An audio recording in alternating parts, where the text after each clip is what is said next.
Assalamualaikum warahmatullahi wabarakatuh. Pada kesempatan kali ini yang akan kita bahas adalah materi tentang bab statistika ya. Dan ini adalah bagian pertama. Untuk pengenalan, statistika adalah suatu ilmu yang mempelajari tentang teknik pengumpulan data, penyajian data, dan analisis data untuk dilakukan penarikan kesimpulan ya.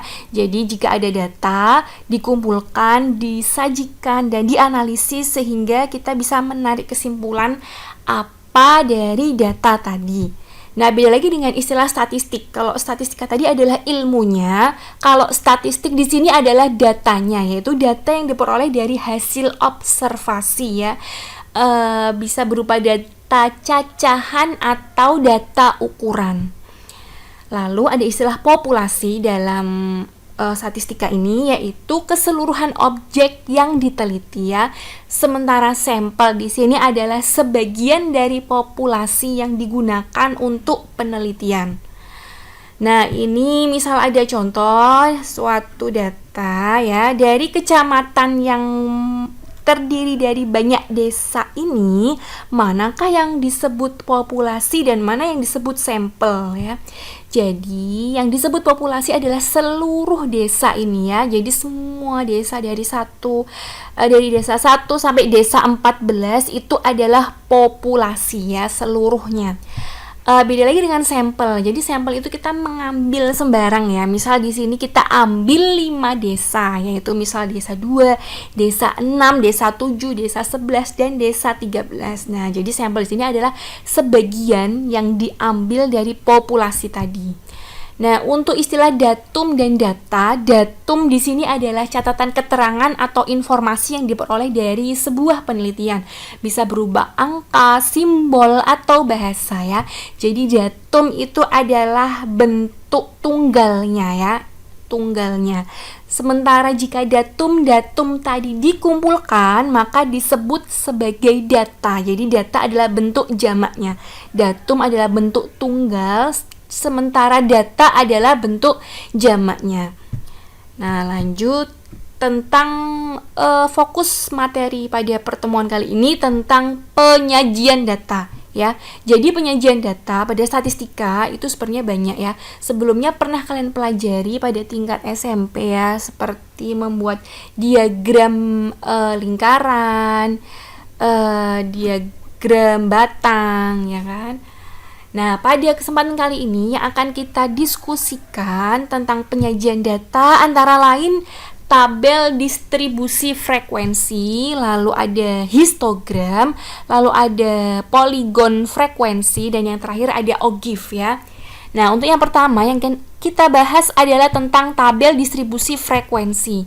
Jadi, tabel distribusi frekuensi di sini terbagi menjadi 2 data. Yang pertama adalah data tunggal dan yang kedua nanti adalah data berkelompok ya. Akan kita bahas terlebih dahulu tentang data tunggal. Jadi, misal nih kita punya contoh data tunggal sebagai berikut. Percobaan melempar dadu sebanyak 10 kali. Jadi ada 10 data di sini ya. Datanya adalah sebagai berikut. Nah, dari data tunggal ini bisa kita buat tabel distribusi frekuensi. Kita buat tabel ya. Yang pertama adalah kolom angka, yang kedua adalah kolom frekuensi ya. Angka itu nilai-nilai yang muncul dari pelemparan dadu tadi. Bisa angka 1, 2, 3, 4, 5 atau 6 ya. Sementara frekuensi adalah banyaknya angka yang keluar ya. Jadi angka 1 keluar sebanyak 2 kali, angka 2 sebanyak 3 kali, angka 3 keluar sebanyak 1 kali, angka 4 keluar sebanyak 1 kali, angka 5 keluar sebanyak 1 kali, dan angka 6 keluar sebanyak 2 kali. Jika kita jumlahkan N-nya adalah 10, yaitu banyaknya pelemparan dadu tadi ya. Lanjut ke data berkelompok ya. Jadi data berkelompok ini biasanya datanya lebih besar. Nanti kita kelompokkan sesuai dengan intervalnya ya. Nah, misal di sini sebelum kita masuk ke contoh soal, kita bahas dulu tentang teorinya bagaimana langkah-langkah dalam membuat tabel distribusi frekuensi berkelompok. Nah, yang langkah pertama, tentukan jangkauan. Jangkauan di sini dimisalkan J ya. Jangkauan dapat dihitung dengan cara nilai maksimum dikurangi nilai minimum ya. Nilai terbesar dikurangi nilai terkecil. Yang langkah kedua, hitung banyak kelas. Di sini disimbolkan dengan K ya. Rumus K sama dengan 1 ditambah 3,3 dikali log N, dengan N adalah banyaknya data. Langkah yang ketiga, menentukan panjang kelas ya. Di sini disebut P kecil ya. Panjang kelas atau P kecil dapat dihitung dengan cara jangkauannya berapa dibagi dengan banyaknya kelas. Nah, langkah keempat, silakan pilih datum terkecil yang akan digunakan sebagai batas bawah dari kelas pertama ya. Jadi kan nanti kelasnya ada beberapa ya. Jadi kelas pertama itu batas bawahnya dipilih dari datum terkecilnya ya. Atau bisa juga dipilih dari bilangan lain yang lebih kecil daripada datum terkecil tadi. Tapi syaratnya selisih dengan datum terkecil harus kurang dari P, yaitu P tadi adalah panjang kelas. Nah, ada istilah lain di sini, batas kelas. Batas kelas adalah nilai-nilai yang membatasi kelas antara satu dengan yang lainnya. Nah, batas kelas ini ada dua, batas bawah dan batas atas. Nah, selain batas kelas ada istilah lain yaitu tepi kelas. Nah, tepi kelas di sini ada tepi bawah dan tepi atas. Tepi bawah dihitung dengan cara batas bawahnya tadi berapa dikurangi 0,05. Sementara untuk tepi atas dihitung dengan cara dari batas bawahnya berapa ditambah 0. Oh, ini bukan 0,05 ya? Maaf, harusnya 0,5 aja ini ya. Kita edit dulu sebentar. Nah, ada yang salah tulis. Nah, jadi tadi batas kelas adalah batas bawah dan atas, sementara tepi kelas, tepi bawah dihitung dari batas bawah dikurangi 0,5 dan tepi atas dihitung dari batas atas ditambah 0,5 ya. Sementara untuk rumus titik tengah dapat dihitung dengan cara batas bawah ditambah batas atas ini ya, lalu dibagi dengan 2 ya. Titik tengah dibagi dengan 2. Nah, lanjut tentang contoh bagaimana membuat tabel distribusi frekuensi berkelompok. Misal di sini ada nilai matematika kelas 12 dengan nilai-nilai sebagai berikut ya. Di sini ada 40 nilai ya. Tadi kan langkah pertama kita tentukan jangkauannya atau C, dengan rumus C adalah nilai maksimum dikurangi nilai minimum. Nah, dari data ini nilai minimumnya yang mana, nilai maksimumnya yang mana? Nah, 50 di sini adalah datum terkecil. Nah, di sini dia sebagai nilai minimum, karena terkecil maka dia nilai minimum ya. Lalu 96 di sini adalah datum terbesar ya, karena terbesar ya di sini nanti adalah nilai maksimum. Maka nilai J dapat dihitung dengan cara 96 dikurangi 50 ya. Dari sini ya 96 dan dari sini 50 sama dengan 46. Jadi jangkauannya adalah 46 ya. Langkah kedua tadi menentukan banyak kelas, dapat dihitung dengan cara K sama dengan 1 ditambah 3,3 dikali log N, dengan N banyak data. Nilai N-nya berapa? Ada berapa banyak data di sini? Ada 40 data nilai matematika ya. Lalu K dapat dihitung dengan sama dengan 1 ditambah 3,3 log 40. Nah, jika kalian hitung dengan menggunakan bantuan kalkulator mendapatkan hasil 6,29 ya. 6,29 ini dapat kita bulatkan menjadi 6. Kita bulatkan ke bawah karena belakang komanya ini adalah 29 ya. Di bawah 5 kita bulatkan ke bawah ya. 6,29 menjadi 6. Lalu langkah ketiga, hitung panjang kelas atau P ya, dengan cara jangkauannya berapa dibagi dengan banyak kelas. Jangkauannya adalah 46. Banyak kelasnya adalah 6. Maka 46 dibagi 6 sama dengan 7,67 ya, dapat kita bulatkan ke atas menjadi 8. Jadi nanti panjang kelasnya ada 8, banyak kelasnya ada 6 dan jangkauannya 46 ya. Nah, tadi kan langkahnya pilih datum terkecil sebagai batas bawah untuk kelas pertama. Datum terkecilnya berapa tadi di sini udah kita definisikan adalah 50 ya. Kita buat tabel untuk mengisi distribusi frekuensi berkelompok ini ya. Datum terkecil tadi 50, maka paling awal di sini kita tulis 50 dulu ya. Lalu di sini banyak kelasnya ada berapa tadi? 6, maka ada 6 baris. 1, 2, 3, 4, 5, 6. Nah, panjang kelasnya ada 8. Jadi dari 50 ini nanti hingga berapa? Nah, hingga berapa? 50 hingga 57 ya. Dihitung aja 50, 51, 52, 53, 54, 55, 56, 57. Ada 8 panjangnya ya. Nah, dari data 50 sampai 57 yang punya nilai 50 sampai 57 ini nanti kita definisikan frekuensinya berapa ya. Nah, kita tentukan dulu interval nilainya dari 50 sampai 57. Setelah 57 berapa?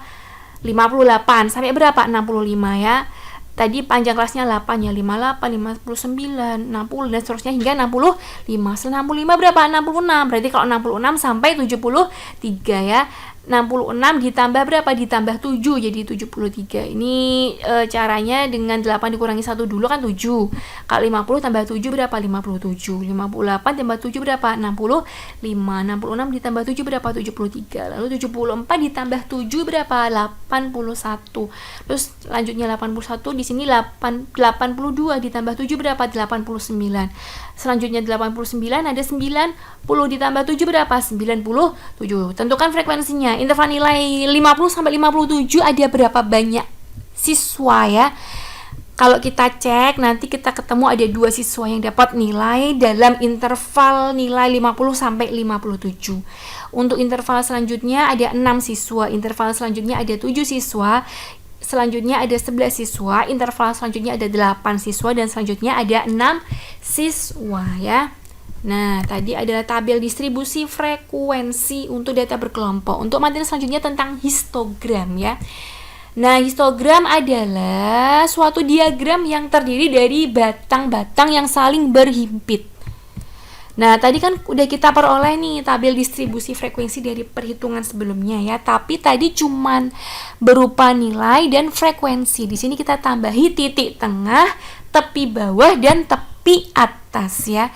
Titik tengah tadi peroleh dari mana? Batas atas ditambah batas bawah dibagi 2. Batas bawahnya di sini 50, batas atasnya 57. Maka 50 ditambah 57 dibagi 2 berapa? 53,5 ya. Kalau untuk baris kedua 58 ditambah 65 dibagi 2 berapa? 61,5. Untuk baris yang ketiga 66 ditambah 73 berapa? Dibagi 2 ya. 66 ditambah 73 dibagi 2 berapa? 69,5 dan seterusnya ya. Lanjut ke tepi bawah dan tepi atas. Tepi bawah dihitung dari apa? Dari batas bawah dikurangi, ini harusnya 0,5 ya. Nah, untuk tepi atas dari mana? Dari batas atas ditambah 0,5 ya. Nah, di sini tadi ya. Nah, ini ya. Batas bawah dan batas atasnya mana? Jadi batas bawah tuh yang bagian kiri ini. Batas bawahnya tuh 50, 58, 66, 74, 82, 90. Jika batas-batas bawah ini kita kurangi dengan 0,5 akan menjadi tepi bawah ya. 50 kurangi 0,5 berapa? 49,5.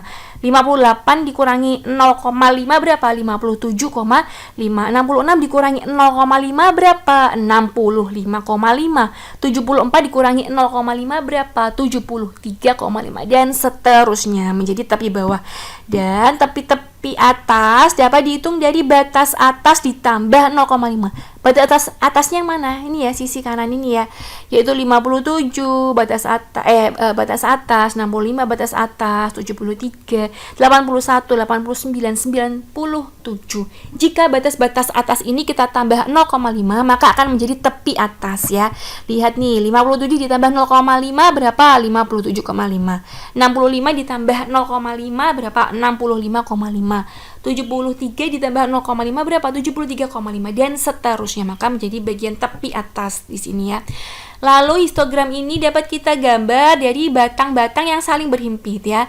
Oh, ini ada 6 kelas, maka ada 6 batang ya. 1 2 3 4 5 6.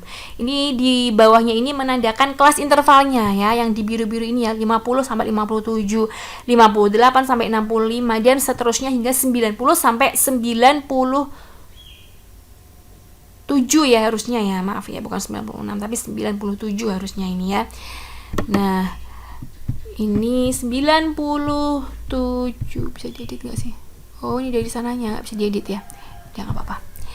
Nah, ini ya, jadi harusnya sampai 97 ya. Nah, ini histogram jika keterangan bawahnya ini adalah kelas interval dari nilai matematika ya. Sementara yang berdiri ini adalah nilai frekuensinya. Berapa sih banyaknya ya? Antara pada interval 50 sampai 57 yang dapat nilai segitu ada 2 siswa ya. Dalam interval nilai 58 sampai 65 ada berapa siswa? 6 dan seterusnya ya. Dari interval 66 sampai 73 ada berapa siswa? Ada 7 siswa. Ini di sini ada 7 siswa ya. Nah, dan seterusnya hingga pada interval nilai 90 sampai 97 ada berapa siswa? Ada, ini jika kita tarik mendatar ini terhubung ke 6, maka ada 6 siswa. Nah, selain satuan bawah kelas interval bisa juga pakai tepi-tepi kelas ya. Jadi tidak selalu pakai kelas interval. Bisa juga di sini pakai tepi-tepi kelas. Tepi-tepi kelasnya yang di hijau-hijau ini dari 49,5, terus selanjutnya 57,5. Ini dari ini ya yang di hijau-hijau ya.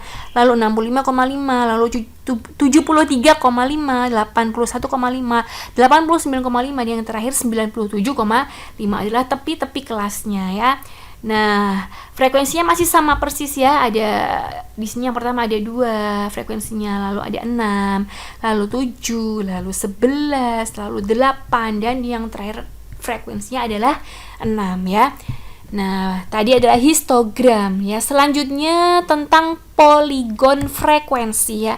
Jadi, poligon frekuensi ini diperoleh dari gambar histogram sebelumnya dengan cara menarik garis dari titik tengah sisi atas setiap batang pada histogram. Nah, ini kan awalnya histogramnya seperti ini ya dengan satuan kelas interval di sini ya, kelas interval nilai ya.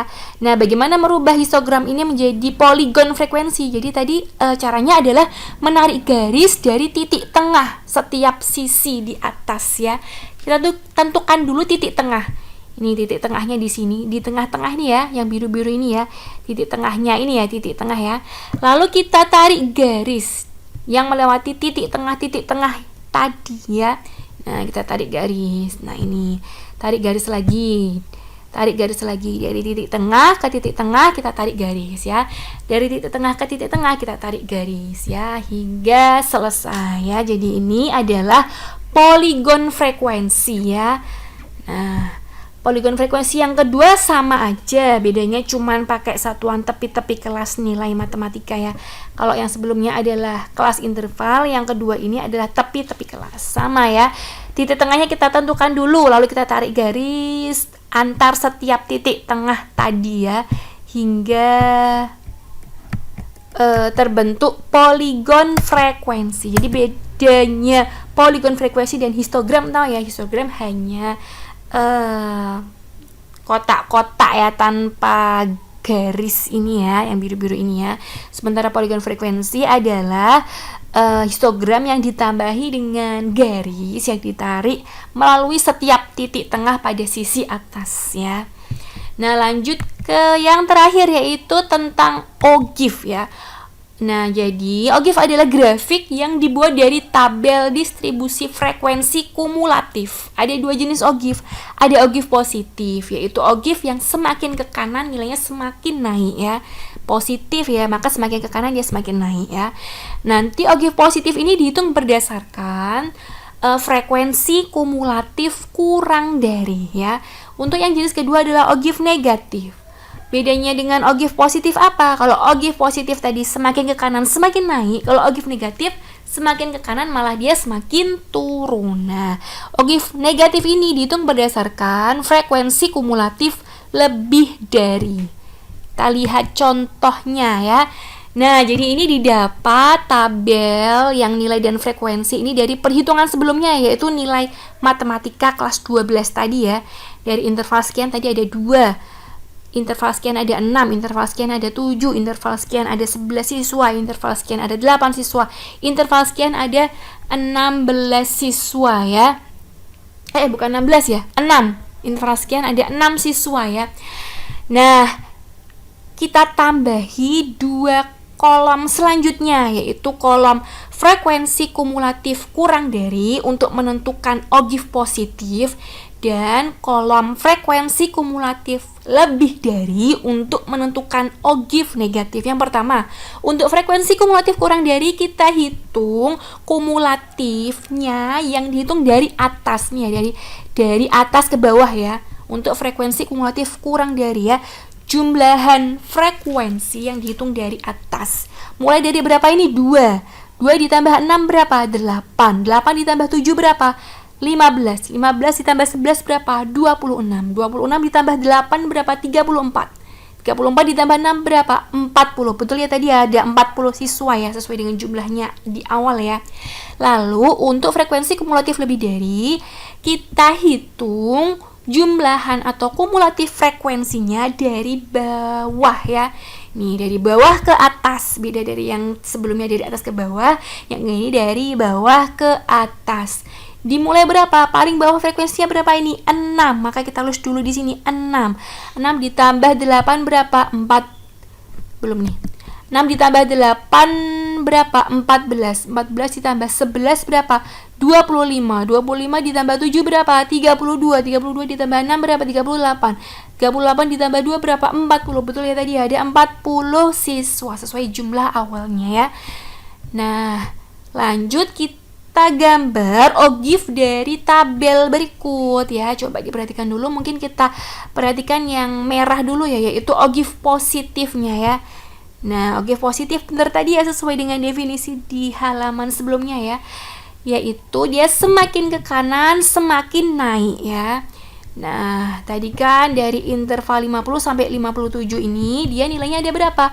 Ada 2 ya. Pada interval 58 sampai 65 ada berapa? Ada 8. Ini ada pada 8 ya, cuma tidak jelas tertulis di sini ya. Interval 66 sampai 73 berapa? Ada 30. Ada 15. Yang di merah-merah ini ya, yang OGIF positif ya. Lalu interval jumlah 74 sampai 81 ada berapa? Ada 26. Interval 82 sampai 88 ada berapa ini? 34 di sini 34, dan interval yang terakhir ada 40. Di sini ada 40. Nah, dia kalau kita hubungkan titik-titiknya tadi, semakin ke kanan semakin naik ya. Dia pakainya tadi frekuensi kumulatif kurang dari. Beda lagi dengan OGIF negatif, dia semakin ke kanan semakin menurun ya. Lihat nih dari interval 50 sampai 57 di sini ya, di hijau ini ya. Ke atas nilainya berapa? 40. Interval 58 sampai 65 nilainya berapa frekuensinya? Yaitu 38 ya. Untuk interval 66 sampai 73 ada 32. Interval 74 sampai 81 ada 25. Interval selanjutnya ada 14, dan interval yang terakhir ada 6. Jika kita hubungkan titik-titik tadi, membentuk OGIF negatif yang semakin ke kanan semakin turun ya. Nah, jadi OGIF positif itu semakin naik, semakin ke kanan, sementara OGIF negatif semakin ke kanan semakin turun ya. Nah, demikian materi tentang penyajian data statistika bagian pertama. Terima kasih atas perhatiannya dan selamat belajar.